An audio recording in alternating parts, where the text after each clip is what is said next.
eu definitivamente não discuto o meu ministério. A senhora sentiria a vontade, pelo menos... Até porque eu sou supersticiosa. Mas assim, se a senhora quisesse então fazer uma avaliação do desempenho deles até aqui e se o perfil que a senhora considera ideal ali para o próximo governo seria diferente, ou que características a senhora considera importantes para esse perfil? Eu não vou discutir o perfil de nenhum ministro, mas eu posso te dizer o que eu acho da economia no meu período de governo. O que eu acho que aconteceu? Nós, a partir de 2010 e 2011, principalmente ao longo do meu mandato, nós tivemos uma piora da crise no que se refere aos emergentes. A crise começa em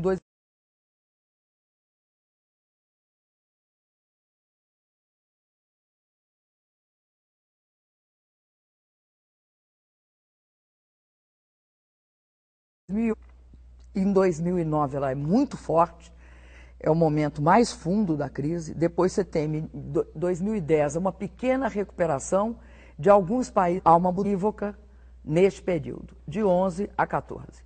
Nós estamos numa fase do ciclo econômico de desaceleração. Os vários países já se recuperaram, né, presidente? Nenhum país se recuperou, nenhum. Inclusive, no início do ano eu tive em Davos, diziam que a recuperação agora era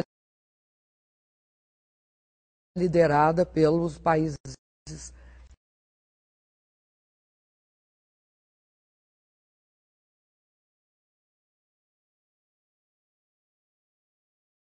desenvolvidos. O que está acontecendo nos países desenvolvidos?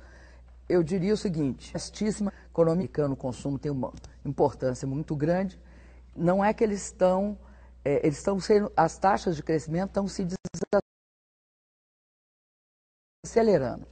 Então você tem uma recuperação, o FMI inclusive pretende revisar quase todas as taxas de crescimento para baixo.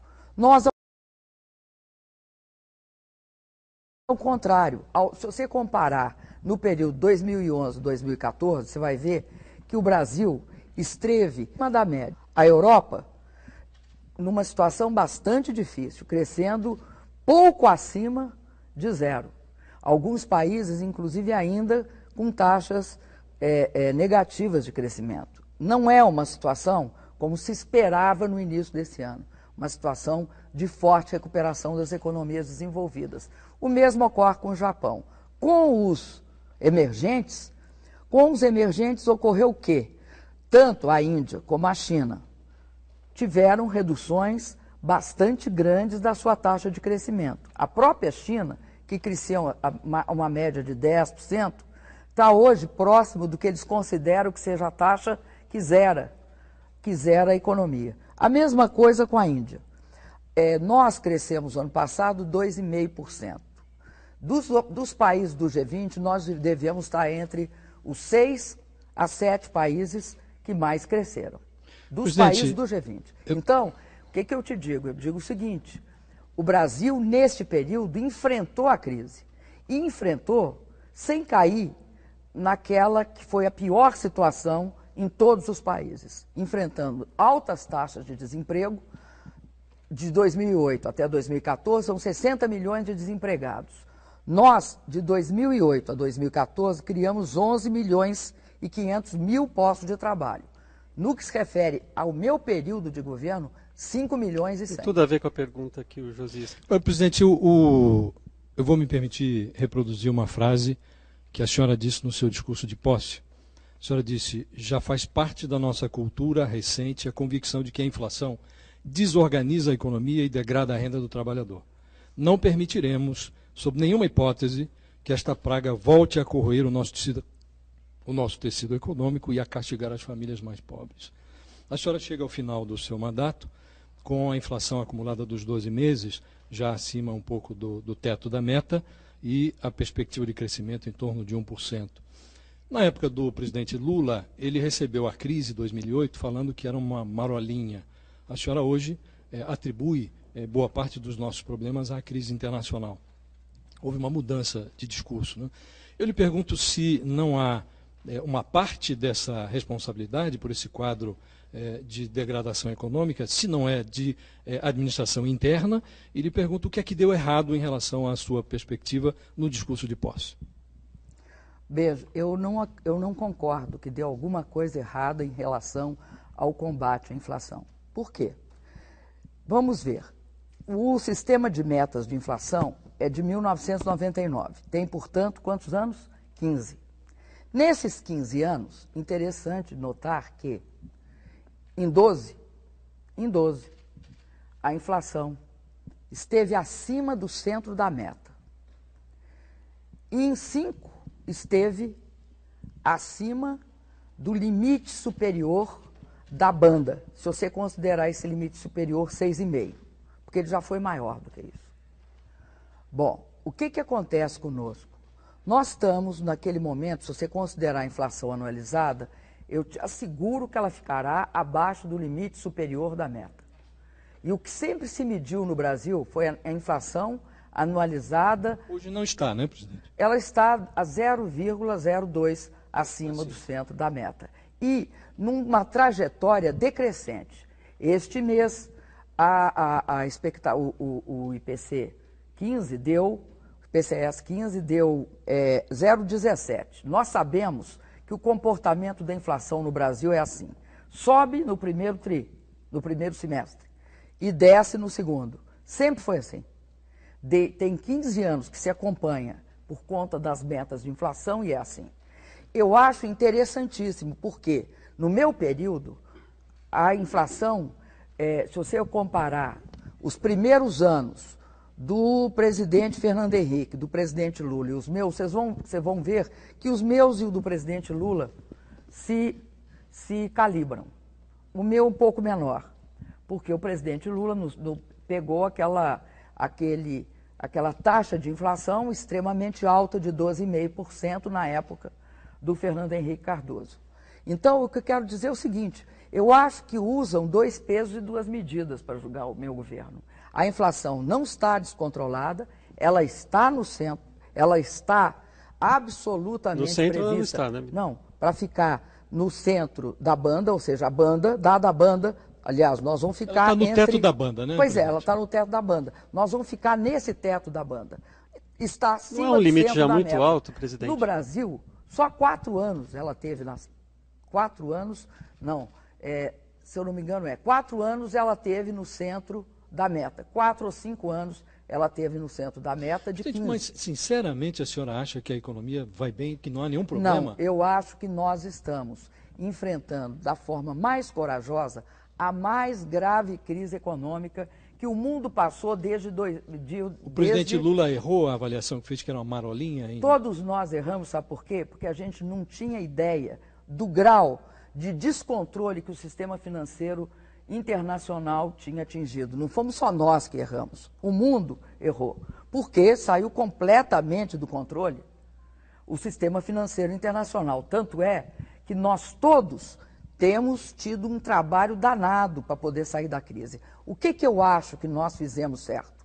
Impedir que o tradicional efeito da crise, que era desempregar, arrochar salário e fazer com que a população pagasse o pato da crise, nós impedimos que isso acontecesse. Nós minimizamos os efeitos da crise sobre a economia brasileira. Agora, eu acho que, além disso, nós vínhamos num processo de razoável crescimento. Eu quero lembrar que, apesar da tempestade perfeita, que todo mundo anunciou que ia ocorrer, em outubro, começou em setembro, outubro do ano passado. A expressão é do deputado Delfim Neto, que é vosso consultor, né? Olha, meu querido, eu gosto muito do Delfim e continuarei consultando. Agora, divirjo integralmente, não acredito que foi só o Delfim, não. Toda a mídia encampou a tempestade perfeita, ela não ocorreu. Como é que ocorre uma tempestade perfeita, que é uma crise cambial, para os telespectadores entenderem? O que era? Era uma crise cambial. O Brasil ia sofrer uma crise cambial, com isso a economia ia entrar num processo caótico. Não aconteceu porque um país que tem 380 bilhões de dólares de reserva, que tem uma política monetária ativa como a praticada pelo Banco Central, que vendeu swaps, que teve um processo bastante, eu diria, positivo em relação ao mercado, como é que esse país vai entrar numa crise cambial dessa proporção? Não tem fundamentos sólidos. Presidente. Nós somos, no Brasil, no mundo inteiro, dos 20 maiores países, que são os países do G20, me diz quantos fazem superávit primário.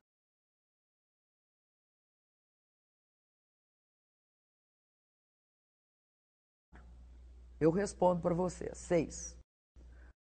Um é o Brasil, o outro é a Arábia Saudita, o outro é a Itália, o outro é a Alemanha, que superávit primário em 2014. Nós temos robustez fiscal, nós não temos descontrole fiscal, a dívida líquida do país caiu de 60% para 34%, isso não é desequilíbrio fiscal? Pois é, presidente, o mercado financeiro tem uma torcida grande contra a senhora, né? A gente viu mensagem aos clientes, o Banco Santander disse que a vitória da senhora faria uma piora na economia. E é o que afirma ali a maioria dos grandes empresários, o mercado financeiro tem essa visão. Eles argumentam que em 3 anos e meio de governo, os juros estão mais altos do que quando a senhora assumiu, o crescimento é menor do que no governo Lula, a inflação é um pouco maior e a mensagem do Santander reflete ali uma análise que houve um fracasso real da política econômica, porque ela combinou frouxidão fiscal com tolerância alta com a inflação, e que hoje a gente tem um cenário de estagflação. Como é que a senhora avalia essa crítica, presidente? Olha, eu não sei quem é que está fazendo a crítica, eu não vou incorporar como sendo do sujeito A, B ou C, porque fica muito desagradável, eu não vi a crítica feita por ninguém. Então, eu vou responder em geral. Não, depois eu falo do Santander. O que eu acho? Eu acho o seguinte, economia é expectativa. E característica de vários segmentos é especular em processos eleitorais. Sempre que especularam, não se deram bem. Ou seja, a conjuntura política passa e aí eles sofrem penalidades. Então, eu acho muito perigoso especular em situações eleitorais. O Brasil tem uma experiência disso, que aconteceu com o presidente Lula em 2002 na eleição de 2002, e não foi bem sucedido. Agora, eu acho que é inadmissível para qualquer país, principalmente um país que é a 7ª economia do mundo, aceitar qualquer nível de interferência de qualquer integrante do sistema financeiro de forma institucional na atividade eleitoral e política. Isso é inadmissível. O Santander fez isso, a senhora acha? A pessoa que escreveu eu falo sempre de pessoas, né? A pessoa que escreveu a mensagem fez isso sim, isso é lamentável, isso é inadmissível para qualquer, eu diria o seguinte, para qualquer candidato, seja eu ou qualquer outro. A senhora conversou com alguém do banco a respeito? Ainda não. A senhora vai processar o banco? Eu vou conversar primeiro. Eu converso primeiro, sabe, Kennedy? Eu acho que em todas as atividades. Agora, eu vou ter uma atitude bastante clara em relação ao banco. Ou seja, não é aceitável. Processar é uma alternativa. Querido, eu não sei. Eu não vou antecipar o que eu farei. Agora, a senhora porque eu não especulo sobre ações. Eu sou presidente da República, eu tenho de ter, né, gente? Eu tenho de ter uma atitude que seja uma atitude mais prudente, mais O presidente calma. Rui Falcão do PT disse que o banco tinha pedido desculpas. Esse pedido de desculpas não chegou à senhora, então? Esse pedido de desculpa foi um pedido de desculpa bastante protocolar. Agora, a senhora não acha O que é um pedido protocolar, presidente? Só para Lamento entender. o que aconteceu. Mas isso, Acho bastante protocolar. Isso para a senhora ou para o partido? Eu conheço bastante bem o CEO do banco. Eu pretendo ver se é possível, se eu vou ter, inclusive, agenda, mas eu pretendo, inclusive, conversar a respeito. E esse pedido de desculpas protocolar, ele chegou ao partido ou à senhora? Não, ele chegou a mim. Mas ele foi encaminhado de várias formas. Eu não sei direito. Chegou para mim por um lado. A senhora não considera mas eu adequada a forma? Ainda não considera? Não, achei muito protocolar. E a senhora acha que o mercado está especulando contra a senhora? Não, eu acho que há no Brasil um jogo de pessimismo inadmissível, eu vou te dizer por quê. Vamos ver então a Copa. Vamos discutir a Copa aqui entre nós. Eu lembro que eu acho que foi no dia que começou a Copa. Vou falar isso porque sinto muito, mas eu vou falar. Vocês botaram assim no jornal. Sim, estava assim. A Copa tá resolvida nos gramados. E não está resolvida de forma alguma fora dos gramados. O que eu chamo, eu acho que esse é um dado, mas houve gente que disse, não tem aeroportos, a Copa vai ser um caos, nós não temos organização, o Brasil está aquém de tudo, devemos ter vergonha do país. Vai fazer uma Copa absolutamente aquém do nosso potencial, não vai ter estádio decente, não vai ter aeroporto decente, a segurança vai ser um desastre, não tem estrutura de comunicação, vai haver um racionamento e, para não ter dúvida que ia ser o caos, também uma epidemia de dengue. Não, isso é muito grave. Isso é uma especulação contra o país. É muito grave. Eu vou dizer como é que ela se dá ao nível não, está errado. Como é que ela se dá? Detesto falar isso. É que a comparação com a economia talvez não seja das melhores, presidente, porque os números, no caso da economia, são bastante ruins. No ano passado era 2,5% o crescimento da economia. Mesmo se a gente for ver... no ano passado disseram que havia um apagão, mais do que um apagão, porque um apagão ocorre. Né? Num sistema elétrico, você pode ter uma falta de luz aqui, outra ali. Mas não é apagão que ia ter um racionamento, ou seja, a economia não ia ter como oferecer energia elétrica para nenhum consumidor empresarial. Nenhum. Racionamento é isso. O senhor acha que é uma má vontade generalizada contra o seu governo, presidente? Está havendo o mesmo pessimismo que ocorreu com a Copa, está havendo com a economia brasileira. E você sabe que no caso da economia é mais grave, porque a economia é feita de expectativa. Se alguém bota na cabeça que a situação está descontrolada, ou seja, se vai ter, vamos supor, vai ter, gente, um racionamento. É isso que disseram do ano passado até recentemente no Brasil. Recentemente, pararam recentemente de dizer isso.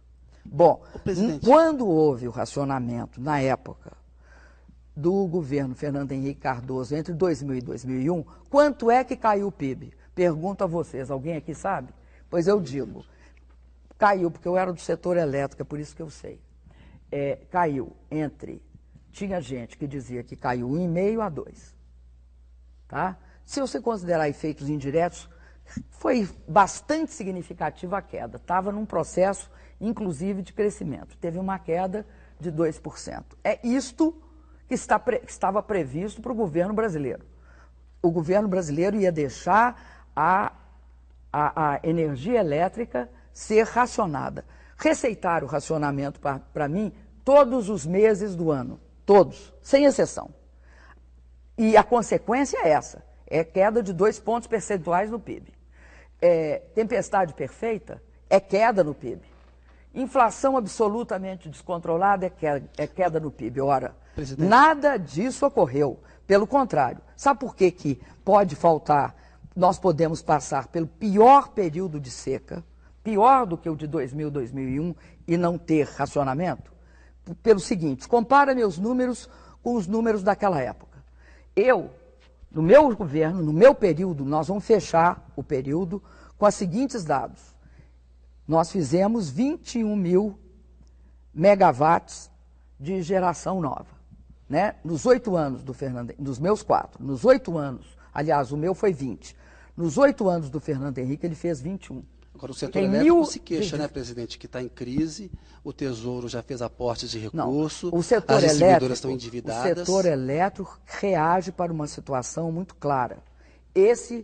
O sistema elétrico brasileiro é hidrotérmico. É hidrotérmico porque eu não posso fazer reservatório em rios da Amazônia. Se eu não posso fazer reservatório, tem de fazer térmica. E você não faz térmica, gente, para enfeitar a paisagem. Você faz térmica para usar na necessidade. Porque o custo de usar térmica é muito pequeno em relação ao imenso e fantástico custo de um racionamento. Bom, então, o que o setor elétrico sabe? Que como a água é gratuita, você não cobra água. A água é um combustível de graça. Uma hidrelétrica é muito barata, mais barata que uma térmica que usa o gás, que você paga, ou carvão, que você paga, ou óleo diesel, que você paga. A gente tem que rever o uso da Amazônia, presidente, fazer reservatórios mais amplos? Eu acho que em alguns lugares é possível sim fazer reservatório. Em outros lugares na Amazônia não é, principalmente nas regiões de planície. Sabe? Presidente, eu queria ver se a senhora... A gente precisa fazer uma pausa para ver um vídeo aqui de uma manifestação colhida pelo UOL. Nós estamos vendo que a indústria brasileira está indo por uma condição de descrédito total, e a indústria brasileira passa por sérios problemas, sérias dificuldades. Então eu gostaria de saber se ela pretende manter a sua política ou se ela tem planos para motivar a indústria brasileira, que passa por sérias dificuldades. O José Maria queria complementar um pouco a pergunta. Pois é, presidente. Não há como fugir do assunto da economia. A senhora disse aí que estão usando a economia de uma forma eleitoreira, né? Queria perguntar para a senhora se a senhora vai reagir quanto a isso. Agora, presidente, eu considero que uma das âncoras do governo do Partido dos Trabalhadores é o emprego, né? E o desemprego está crescendo. A senhora poderá dizer que ainda é menor do que vários países europeus, inclusive, né? Mas o desemprego pega forte na família. Gente, primeiro, não tem desemprego, né? Nós temos a menor taxa histórica de desemprego de todos os tempos. Até abril, 4,9. Né, mas vamos supor que fosse 5,2. Ninguém sabe qual é a tendência. 5,2. A mais baixa. As taxas de desemprego, vocês me desculpem, as taxas de desemprego históricas desse país e as recentes, nós tivemos esse período com as menores taxas de desemprego de todos os tempos. Eu acho que ele estava se referindo às... Para um setor que nós fizemos maior empenho foi para a indústria. Eu acredito no Brasil, e acredito disso de uma forma bastante forte, que o crescimento industrial no Brasil é condição para o país se desenvolver. É condição. Nós não podemos ser um país nem só agrícola, nem só de produtor de commodities, nós temos de agregar valor, enfim. O que eu acredito? Eu acredito que nós mantivemos as conquistas sociais do período Lula. Mantivemos todas as conquistas sociais e aprofundamos. Tiramos 22 milhões de pessoas da pobreza extrema. No caso do emprego, nós mantivemos a economia empregando. O que está havendo no Brasil? Nós verificamos isso há mais tempo e percebemos o seguinte: o Brasil, para dar um próximo salto, inclusive para se preparar para o momento de retomada, porque nós vamos ter esse momento de retomada, ele precisa de apostar num novo ciclo que vai ampliar a distribuição de renda, as conquistas sociais. Mas é um ciclo que aposta na produtividade. Por exemplo, é sabido que é muito mais fácil você ter mais renda, muito mais fácil você conseguir resolver o problema da renda. E é mais difícil o dos serviços públicos. Nós sabemos, então, que temos de investir profundamente em infraestrutura, em geral. Infraestrutura social, rodovia, ferrovia, porto e aeroporto. Fizemos um imenso esforço. Acho que seremos, sem sombra de dúvida, ao fechar esse ano, o momento que mais se investiu em infraestrutura, considerando proporcionalmente 4 anos. Nós temos dado uma imensa força na formação profissional. Você vê o Pronatec. O Pronatec vai formar esse ano 8 milhões de pessoas. 8 milhões, tanto na qualificação profissional, que é a nossa mão de obra, o nosso trabalhador, que ele precisa ter acesso a cada vez ao melhor emprego. Presidente, uma coisa que inovação, tem de apostar nessas 3 fatores, porque isso aumentará a produtividade sistêmica. Ao aumentar a produtividade sistêmica, contribui para a estabilidade econômica e para a distribuição de renda. A indústria não entende isso, presidente. A indústria reclama muito, os empresários reclamam. Então eu posso falar para você o que nós fizemos para a indústria? Olha aqui no Brasil maior.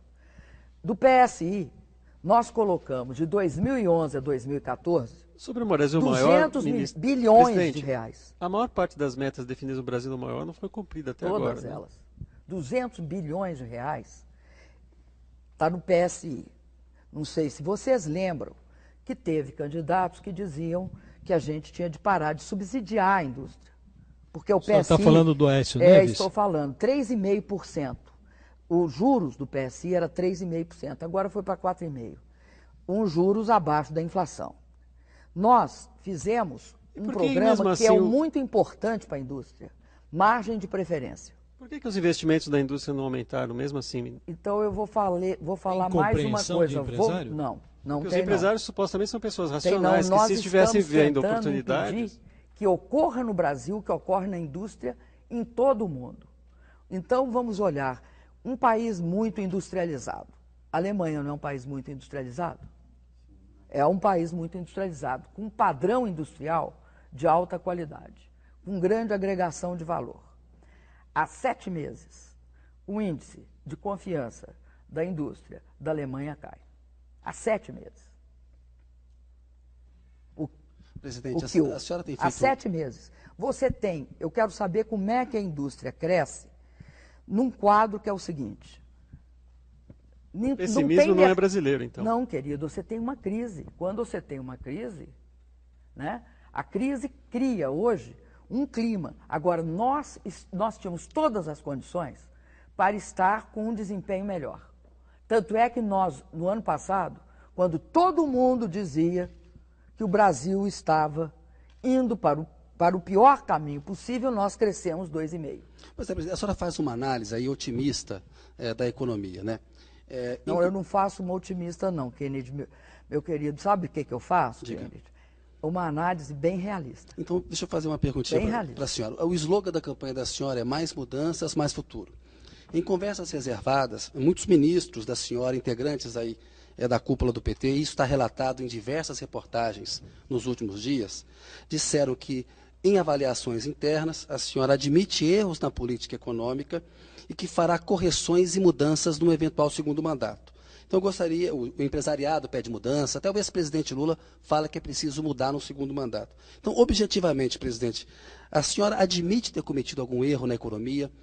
Quais seriam esses erros e que mudanças fará numa segunda etapa, se for reeleita? Kennedy, eu vou insistir contigo. Mudança não você não faz mudança porque você errou.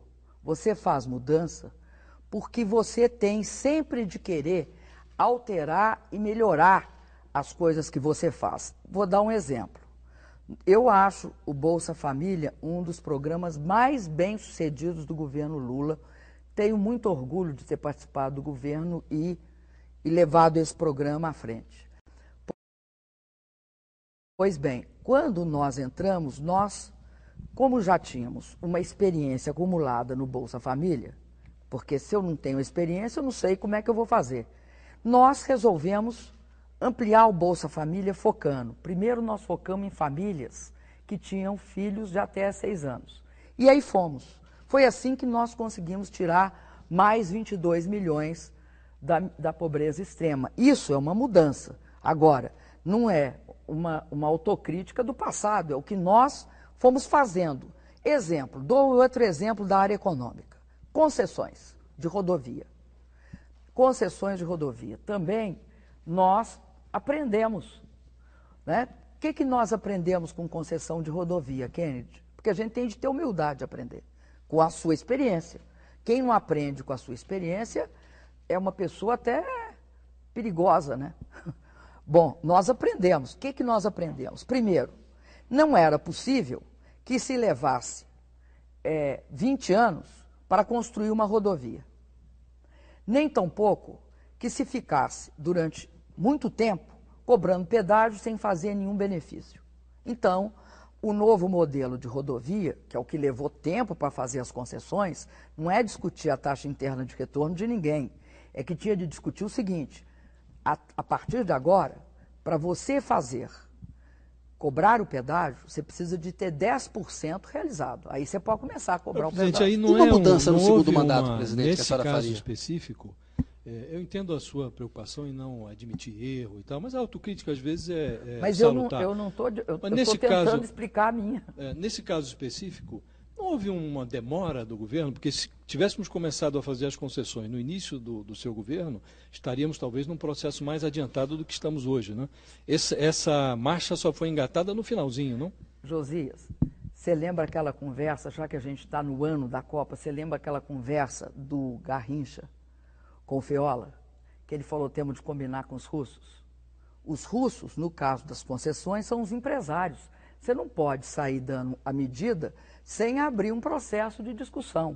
Bom, o que nós pedíamos? Nós pedíamos, então, que fosse 10% de obra realizada para cobrar pedágio. A segunda coisa, que era mais complicada, que toda ampliação da estrada, toda duplicação, toda melhoria, fosse feita em 5 anos. Porque senão, você ficaria um tempão esperando o resultado da estrada para a economia brasileira. A oposição disse que é privatização, presidente.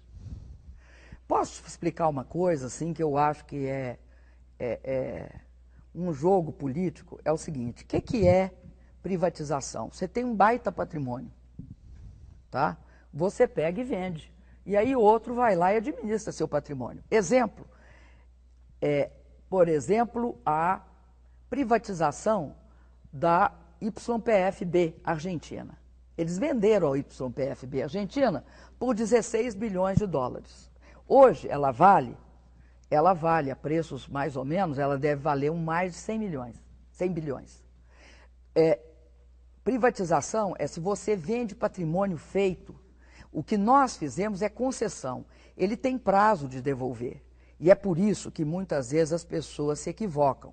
Por exemplo, no setor elétrico, sempre foi feito concessão. Então, vamos supor que o Josias tem uma concessão, tá? Quem dera, presidente. Olha, eu também acho, viu, Josias? Porque... Presidente, a gente está com o tempo um pouco apertado agora. É só falar isso, 35 anos é a concessão do Josias. Por que eu reduzi tarifa? Porque no final, está no contrato, viu, Josias? Eu assinei um contrato e escrevemos lá, tá? Está no contrato. O que queriam? Que depois dos 35 anos, por que 35 anos? Porque nos 35 anos eu pago o Josias, porque o Josias investiu. Ele tem direito a receber. Então, durante 35 anos, eu cobro tarifa do povo brasileiro e pago para o Josias. Tá? Aí, o que acontece? Acabou o contrato.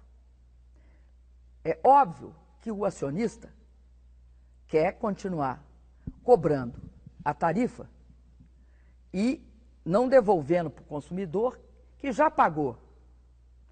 E está no contrato que ele ia pagar nesse período.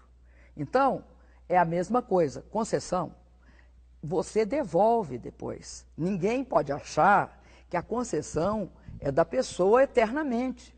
Fim do prazo do contrato, ele me devolve a concessão. Quando eu vendo e privatizo, não. Tá ok, presidente. Eu não vou ter devolução. A gente precisa fazer agora uma pequena pausa para a senhora respirar e tomar uma água. Boa tarde, estamos aqui de volta na sabatina com a presidente Dilma Rousseff. Presidente, eu gostaria agora de mudar um pouquinho de assunto e de fazer uma pergunta de política para a senhora. As pesquisas têm mostrado que em São Paulo, em nenhum lugar, a desaprovação ao seu governo é tão alta como em São Paulo, que é o maior colégio eleitoral do país e um estado-chave nessa eleição. Metade dos eleitores, segundo as pesquisas mais recentes, dizem que jamais votariam na senhora em São Paulo. A que a senhora atribui uma rejeição tão alta? Olha, nós estamos no início de um processo eleitoral, né? Nesse início do processo eleitoral, normalmente, principalmente numa situação como a que eu estou, não há um grau de conhecimento razoável sobre tudo que o governo federal realizou em São Paulo. Por exemplo, nós criamos 1.200.000 vagas no Pronatec em São Paulo. Se você somar ProUni e FIES, dá 800.000 vagas só no meu período de governo. Minha Casa Minha Vida, nós fizemos 600.000 casas em São Paulo. Nós estamos, obviamente, sempre em parceria, no caso que eu vou dizer, nós estamos num trabalho de parceria fazendo o monotrilho, que todo mundo desconhece que o governo federal faz o monotrilho. Faz o rodoanel, a hidrovia Paraná-Tietê. Além disso, né, nós temos dentro, em relação a São Paulo, eu pelo menos tenho uma relação que eu conheço São Paulo, eu sei as características de São Paulo. É um povo trabalhador, dedicado, empreendedor, que puxa muitas vezes, né, a economia brasileira. Então, eu tenho que, quando eu tiver oportunidade, agora, com o início dos programas de televisão, eu pretendo explicar bastante para São Paulo, que tudo que nós fizemos... Não é só São Paulo, né, presidente? São Paulo a taxa é um pouco maior, mas a rejeição é grande no país inteiro, né? Isso deve à desinformação, a sua impressão? Não, eu acho que é essa fase. Você veja que, se você comparar com... Vou pegar os outros presidentes recentes, tinham taxas de rejeição bem parecidas nessa época da campanha eleitoral. Agora, eu acredito, além disso, que a gente tem mudanças e reversões muito rápidas no Brasil, porque tem um clima emocional, certas coisas. Da Copa, mais de 70% dos brasileiros eram contrários à Copa, achavam que ela seria um desastre. E logo depois, um mês e meio depois, 80% achava que não tinha sido uma boa Copa. Eu acredito na capacidade de você explicar, de você colocar as coisas às claras. Só está colocando as fichas no horário eleitoral gratuito. Você acha que reverte esse jogo? No horário eleitoral gratuito, em tudo que durante uma campanha nós temos condições de expor, de debater, inclusive aqui. Aqui é uma oportunidade, né? Esse esforço que a imprensa brasileira faz para cobrir a eleição, dando oportunidade para os candidatos falarem, permite também que as pessoas façam a avaliação de quem é melhor. A senhora falou... São Paulo aqui na Jovem Pan. Pois é, por isso que eu fico muito feliz de estar aqui. Os pontos que provocam esta desconfiança está aquela história de Pasadena. A senhora divulgou uma nota explicando, dizendo que assina os detalhes aqueles dois tópicos. A senhora mantém isso e admite que houve um desgaste muito grande com relação a esta compra? Olha, do ponto de vista da minha situação, eu queria lembrar que o Conselho de Administração é um colegiado. Estavam presentes no Conselho de Administração naquele momento alguns empresários e pessoas de grande experiência na área de negócios. O Dr. Gerdau, Jorge Gerdau e várias outras pessoas. O que aconteceu conosco, nós não tivemos todos os dados. Tanto o TCU quanto o Ministério Público percebem as condições e eu fui afastada desse processo. Não tem como me condenar por Pasadena. Agora, acho que Pasadena tem de ter um certo cuidado no tratar essa questão, porque ela foi objeto de um conflito judicial. O resultado de Pasadena decorre de um conflito judicial. Então, tudo que as condenações ocorrerem, as pessoas têm todo o direito de se defender e o Tribunal de Contas é uma instância apenas. Tem uma questão, presidente, nesse episódio da refinaria. Eu não acho que eu estou sendo desgastada por Pasadena, pelo contrário. Eu acho que Pasadena mostra que eu sempre tive uma conduta muito decente no exercício dos meus cargos públicos. A senhora ainda estava no Conselho de Administração da Petrobras quando a empresa teve uma noção mais clara das cláusulas que eram prejudiciais a ela nessa negociação. Porque uma coisa que é difícil de entender até hoje é por que levou tantos anos para que o diretor responsável por esse parecer falho que orientou a aquisição da refinaria ser afastado. Ele poderia ter sido afastado no momento em que o Conselho tomou conhecimento das falhas do parecer dele. Por que levou vários anos para ele ser afastado? Sabe o que acontece? O Conselho jamais aprovou a segunda fase. Não há. É só olhar as atas. O Conselho aprovou a primeira fase da compra. Nunca...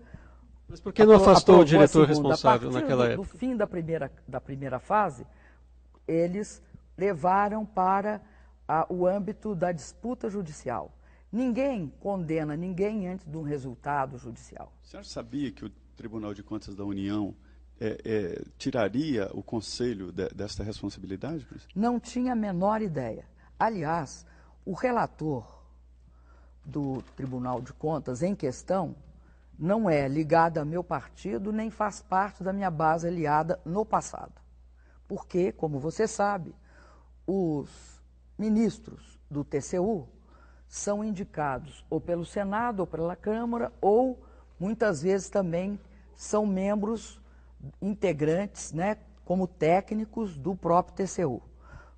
E eu não tenho, não há como dizer que o ministro relator tenha qualquer relação comigo.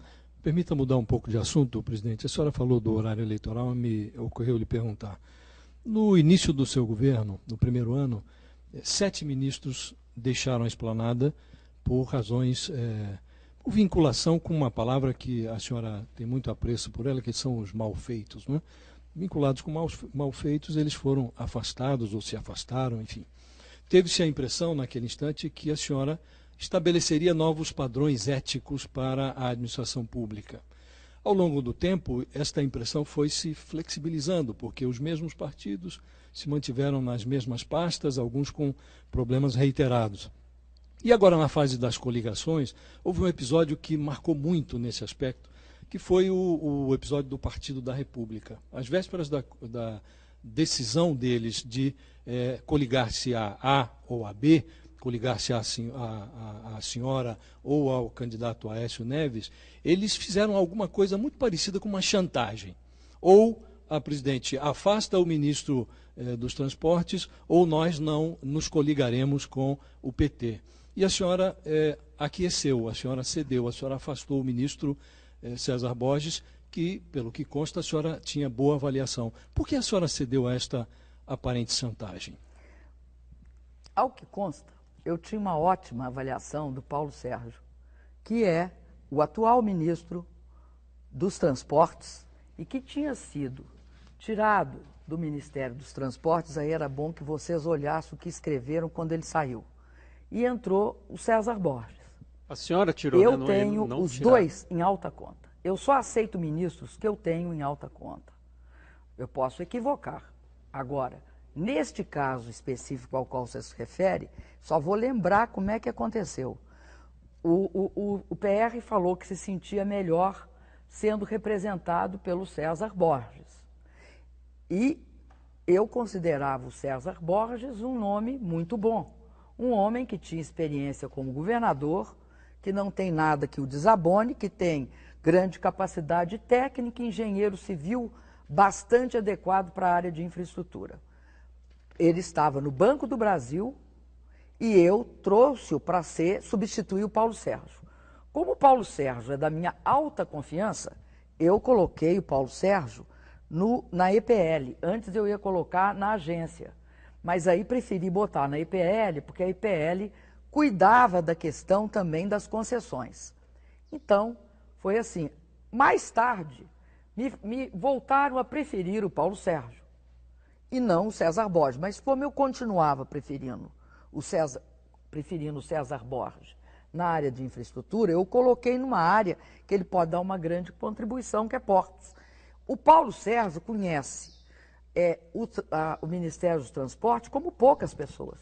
Ele fez a mudança para atender ao PR. Não fica Sim, mas o que eu não fiz foi interromper a governabilidade da área de transporte, colocar uma pessoa que não é uma pessoa inteiramente abonada, uma pessoa decente. Mas a senhora sabe que em matéria de política, a imagem, a estética, ela conta muito, né? Neste caso específico, o PR é hoje um partido ainda controlado pelo Valdemar Costa Neto, que é um mensaleiro preso, né?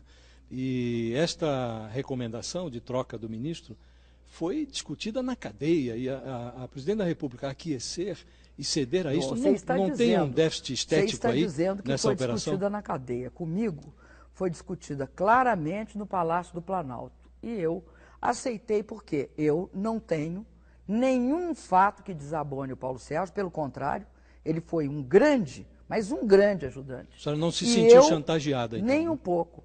Eu sentiria chantageada se eu botasse no Ministério dos Transportes uma pessoa na qual eu não confio e não conheço. Presidente. Pelo contrário, eu confio e conheço o Paulo Sérgio.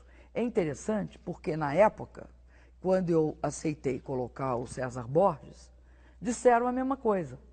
Só que tem que agora, com o passar do tempo, estão dizendo do Paulo Sérgio. Nenhum nem outro. Ambos. Eu tenho muito orgulho de ter os dois no meu governo. Inclusive, o César Borges, eu coloquei em Portos, porque Portos agora vai entrar na fase da concessão de arrendamentos. Concessão de arrendamentos, porque uma coisa é TUP, né, autorização para os terminais de uso privativo, que são portos privados. Presidente. Outra coisa é arrendamento, que é concessão. Então, coloquei o César Borges lá, porque tenho certeza que ele vai fazer com rapidez. E o Paulo Sérgio já estava acompanhando todo o processo dos transportes, sempre acompanhou. Presidente, eu queria ouvir da senhora qual que é a sua avaliação a respeito do impacto da corrupção nas taxas de avaliação do governo. O ministro Gilberto Carvalho disse que o PT deixou a sua imagem ser confundida com a corrupção.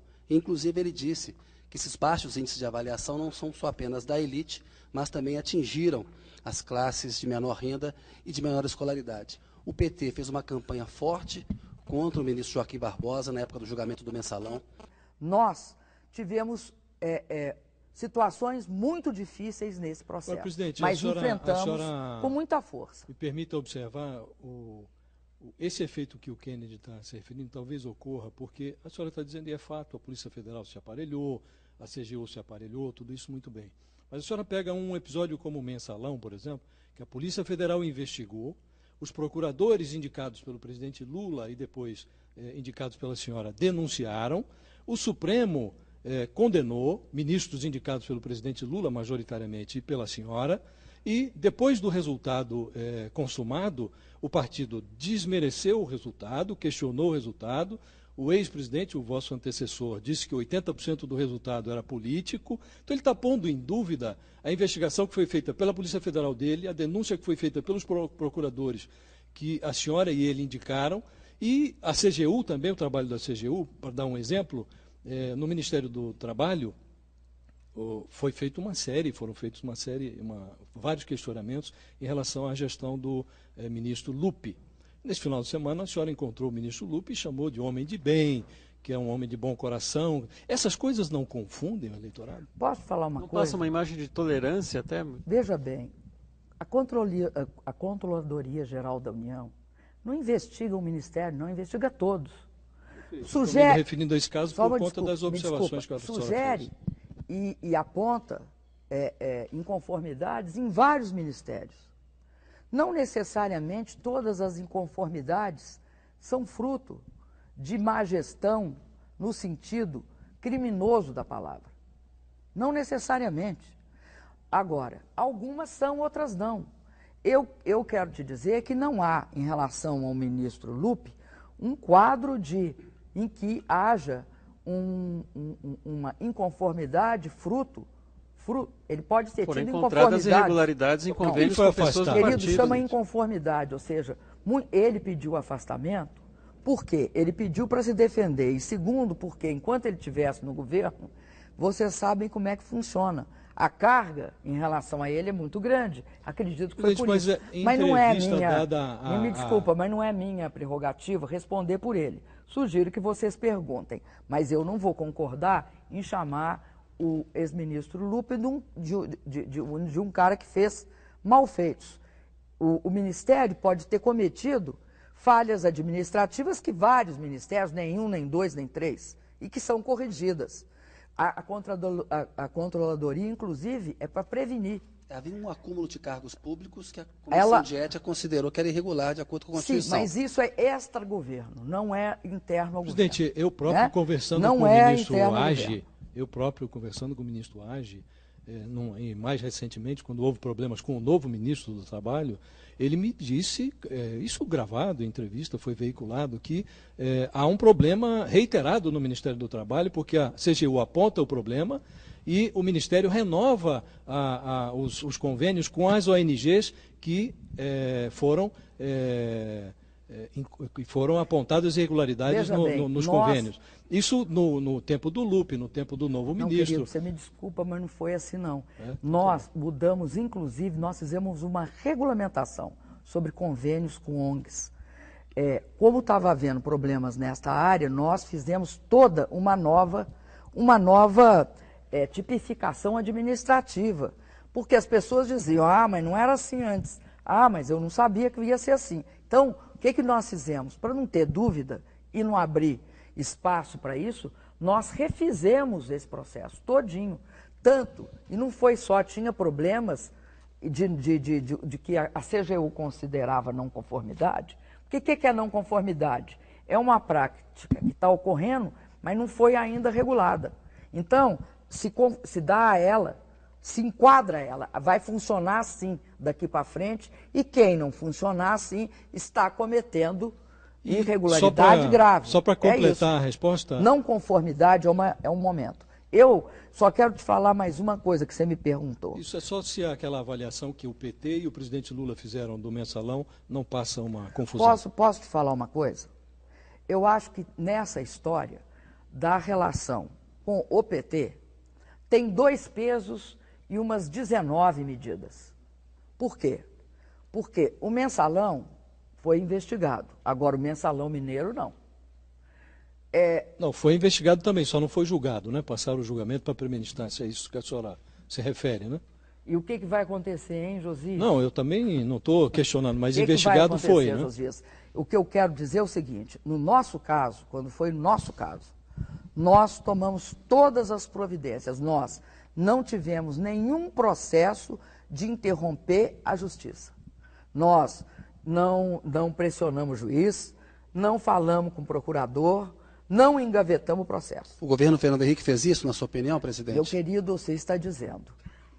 Eu estou perguntando para a senhora, se a senhora acha que fez. Eu não vou julgar governo nenhum, porque não é meu papel. Presidente, inclusive, nós estamos quero dizer trazendo o seguinte, todas as minhas avaliações a respeito, porque já me perguntaram muito, até me antecipo, sobre penalidades, punições, eu, como presidente da República, não me manifesto a respeito de decisão do Supremo Tribunal Federal. A senhora chegou a testemunhar no processo. Nós temos 3 instâncias no país, judiciário, legislativo e executivo. A senhora testemunhou no processo a favor do ex-ministro José Dirceu. A senhora chegou a dizer, inclusive, que achava que ele era injustiçado na época como testemunha. Meu querido, eu fiz isso quando eu era ministra. Sim. Como presidenta, eu não me manifesto sobre processo julgado pelo Supremo. Presidente, nós estamos trazendo aqui para a senhora algumas inquietações, que é o debate da rua. A senhora tem ideia do grau de radicalização da campanha? Como será? Como é que está o grau de debate fora? E talvez, na minha opinião, seja exatamente fomentado por este tipo de sentimento, isso que nós estamos falando aqui. É uma luta de classe parecido com pobres contra ricos. Acho que não é não, sabe por quê? Porque nesse período, não acho que é uma luta de classe de pobre contra rico, não. Sabe por quê? Seria interessante se isso ocorrer. Por quê? No Brasil de 2002, cada 4 brasileiros, 2 e um pouquinho, mas 2 no mínimo, eram pobres ou miseráveis.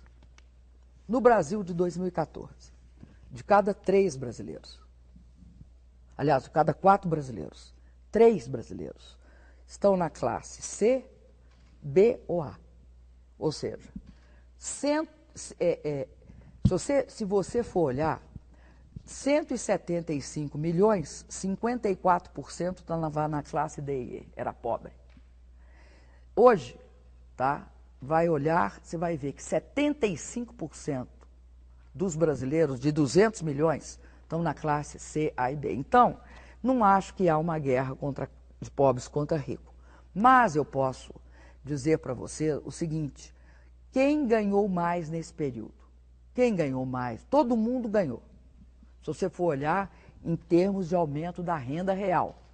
Mas é fato que os mais pobres ganharam mais.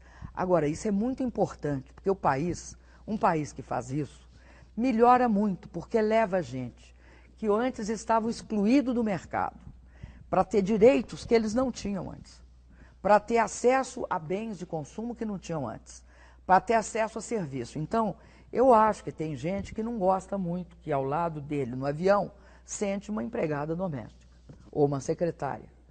Mas isso ocorreu no Brasil. Na chamada escada da ascensão social, muita gente entrou na escada. É muito mais fácil você, com rapidez, tá? Melhorar a renda por um trabalho, por uma Bolsa Família, por mais oportunidades, do que você melhorar toda uma estrutura de serviços que tinha vindo do passado sendo deteriorada. Presidente. Educação, saúde, tudo isso, a partir deste momento, passa a ser objeto de disputa. Mas o que nós estamos fazendo? Trabalhando para ampliar isso, para que todos tenham acesso a uma saúde, a uma educação de qualidade. Fala um pouquinho de política externa, presidente. O Brasil criticou duramente os ataques de Israel na faixa de Gaza. Israel reagiu, dizendo que o Brasil era um anão diplomático e que aplica nas relações internacionais um relativismo moral, que não teria, por exemplo, em relação ao Bashar al-Assad da Síria, nem ao Vladimir Putin da Rússia, o mesmo rigor para condenar eventuais interferências, como o Putin fez na Ucrânia e o massacre que o Bashar al-Assad faz na Síria. O Aécio Neves, candidato do PSDB, diz que a sua política externa age dessa forma por alinhamento ideológico. Então eu gostaria de perguntar para a senhora como a senhora responde a essa crítica e se a senhora concorda com a avaliação do chefe da sua assessoria especial, o Marco Aurélio Garcia, que disse em entrevista ao SBT que há um genocídio em curso na faixa de Gaza. Bom, eu queria te dizer primeiro que em relação a Israel, o Brasil tem uma posição bastante antiga, de amizade. Fomos o primeiro país do mundo a reconhecer o Estado de Israel. Além disso, nós defendemos ali na região os dois estados, né? O Estado israelense e o Estado palestino, como condição de direito dos palestinos e de segurança de Israel. Terceira questão, eu compareço todos os anos, eu acho que eu compareci em todos, exceto em um, em todas as cerimônias a respeito do Holocausto. Então, quero te dizer o seguinte, em relação a Israel e aos israelenses, eu tenho grande consideração, até porque eu acho que uma parte de nós brasileiros somos cristãos novos. Uma parte do que nós somos na nossa herança portuguesa é de cristãos novos. Então, eu quero te dizer o seguinte, eu acho que o que está ocorrendo na faixa de Gaza é uma coisa muito perigosa. É genocídio, como disse o Não, não acho que é genocídio, agora acho que é um massacre. Porque genocídio implica em você, acho que não está sendo feito genocídio, acho que está havendo uma ação desproporcional. De fato, tende a acabar com aquela história de matar os três jovens, tá, israelenses. Mas não é possível matar crianças e mulheres de jeito nenhum. O embaixador foi chamado para prestar esclarecimento, porque nós tínhamos dúvida a respeito de algumas coisas, e oportunamente vai voltar. Não tem aí nenhum momento de ruptura nem nada. Lamento as palavras. Lamento as palavras. As palavras, às vezes, inclusive do porta-voz, elas produzem um clima muito ruim. Acredito que, nesse caso, a gente tem de ser bastante prudente. Vai haver consequências a seu juízo ou não? Não. E foi o governo? Acho que a ONU está completamente certa. Ele falou em nome do governo? A senhora está convencida? O porta-voz? O porta-voz israelense, eu não tenho a menor ideia. Eu não posso especular sobre se ele falou em nome do governo ou não. Não me cabe isso. Agora, eu acho que a decisão da ONU de exigir um cessar-fogo imediato é altamente bem-vinda, porque é uma questão humanitária. Você não pode, é uma faixa muito pequena e as pessoas estão numa situação de muita insegurança, muito ameaçada, com muita criança morrendo e muita mulher. E a gente sabe que numa guerra, né, desse tipo, que não é nem um estado de guerra, né, Presidente, quem paga são os civis, né? Nós temos um pouquinho de tempo ainda para mais duas últimas perguntas, uma do Kennedy e uma do Josias. Vou começar rapidinho aqui. O candidato do PSDB, o Aécio Neves, presidente, disse numa sabatina que ele não pretende aceitar as regras do governo cubano a respeito da remuneração dos profissionais que atuam nos mais médicos, aquele convênio via OPAS. Ao concordar com uma remuneração menor para esses médicos cubanos, o Brasil não comete uma injustiça, não aceita uma violação trabalhista no seu território e não ajuda uma ditadura, como diz a oposição? São argumentos da oposição. Eu queria que a senhora os comentasse, por gentileza. Olha, primeiro eu quero te falar uma coisa. Acho que em pleno século XXI, depois de tudo que passou, essa posição fundamentalista sobre Cuba é um despropósito. Eu acredito, inclusive em toda a América Latina, numa reunião da CELAC, todos os países aprovaram o fim todos os países, sem exceção, do México para baixo, todos aprovaram o fim das restrições a Cuba, do bloqueio, de tudo. É uma pequena ilha. O que acontece no caso do Mais Médicos? O caso do Mais Médicos é o caso da atenção básica. Nós tínhamos dados de que 1,8%, aliás, desculpa, 1,8 médicos haviam no Brasil por 1.000 habitantes, em termos médios. Tinha lugar que era um pouco mais e tinha lugar que era muito menos. Então, nós resolvemos fazer o Mais Médicos. O Mais Médicos, entre outras coisas, trata de levar de forma rápida médicos para essas populações. Onde elas estão? Se você for olhar no mapa, você vê que tem, primeiro, o litoral tem mais médico do que o interior. O Nordeste e o Norte tem menos médico que o resto do Brasil. As periferias das cidades, principalmente São Paulo, as grandes cidades, onde concentra muita gente, as periferias quase não tem médico, mas tem médico nos grandes centros. A pergunta é sobre Cuba, né? Mas eu tenho de explicar isso, porque senão você não entende a importância do Mais Médicos e dos médicos cubanos. A diferença na padronização, né, do salário. Aí o que acontece? Não é salário, pelo amor de Deus, isso não é salário, é bolsa. Bom, então nós fizemos o Mais Médicos. Precisava de 14.400 e poucos médicos para cobrir 50 milhões de pessoas, porque segundo a OMS, você, com um médico, cobre 3.500 pessoas, na média, ano. Então, nós fizemos primeiro o Revalida. O Revalida, o último, por exemplo, entraram nele, o que é o Revalida? É o diploma de uma pessoa que não formou no Brasil, revalidando aqui no Brasil. Entraram 1.800. Quantos formaram? 109. Quantos foram aprovados? 109, de 1.800. Bom, eu preciso de 14.000 médicos, 14.400. Então, abrimos para os brasileiros que tivessem diploma e que quisessem. Veio 1.000 e poucos.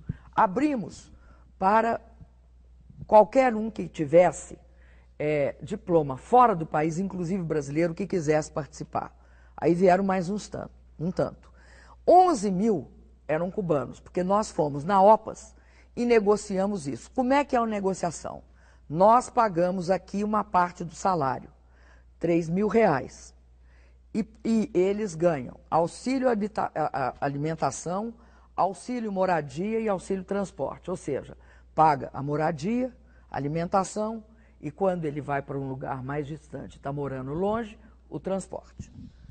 O que acontece em Cuba? Em Cuba, eles depositam o salário que ele recebe. Então, ele ganha aqui e ganha lá. O que é que não vai dar certo? Esse programa é por um período, no qual nós temos de formar médicos aqui.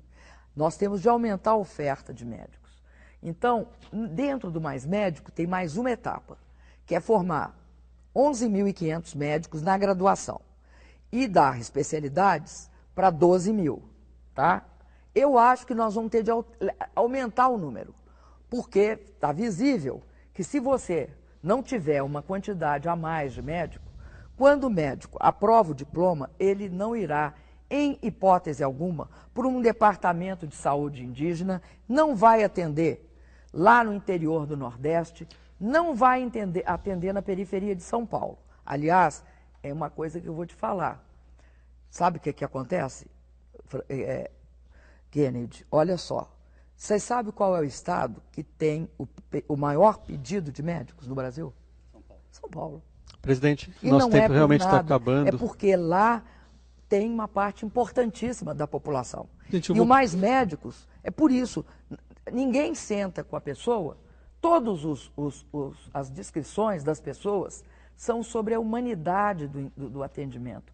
A pessoa pega no pulso, examina, olha com carinho. Então eu acho que vai ter outra coisa que os médicos cubanos trouxeram para o Brasil. Uma prática de medicina de alto grau de humanidade. Ok, uma Presidente, última uma pergunta grande então, experiência. presidente. Presidente, eu vou fazer uma pergunta que comporta uma resposta rápida da senhora. Na sua declaração patrimonial encaminhada à Justiça Eleitoral, a senhora informou que mantém em seu poder R$152 mil em espécie. O sistema bancário brasileiro está relativamente sólido, não se espera que o seu governo faça nenhum confisco da poupança, né? O que leva o presidente da República a manter R$152 mil em dinheiro vivo em casa? Olha, uma parte disso a gente deposita ao longo do ano. Mas eu vou te falar, eu deposito, eu boto na poupança. Mas está em espécie. Está em espécie, depois eu boto na A poupança. senhora guarda aqui no Alvorada? Não vou te contar nem ver. Agora, eu vou te falar uma coisa, sabe o que é isso também? 7 anos da minha vida eu vivi fugida.